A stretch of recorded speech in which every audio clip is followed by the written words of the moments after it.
டெல்லி முதலமைச்சரை பிப்ரவரி 19ஆம் தேதி பாஜக அறிவிக்கும் என்று பிப்ரவரி 20ஆம் தேதி பதவியேற்பு விழா நடைபெறும் என்றும் எதிர்பார்க்கப்படுகிறது.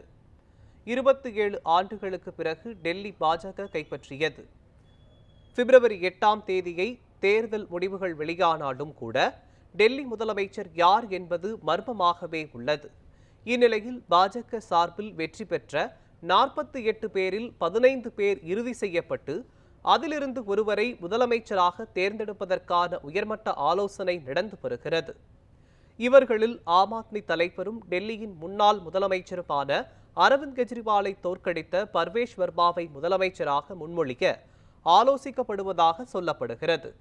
அத்துடன் இறுதி பட்டியலில் இருக்கும் 15 பேரில் மாநில அமைச்சர்கள், சபாநாயகர் உள்ளிட்ட பதவிகளுக்கான தலைவர்களை தேர்ந்தெடுக்கவும் பாஜக தேசிய தலைமை தீவிரமாக ஆலோசித்து வருவதாக கூறப்படுகிறது.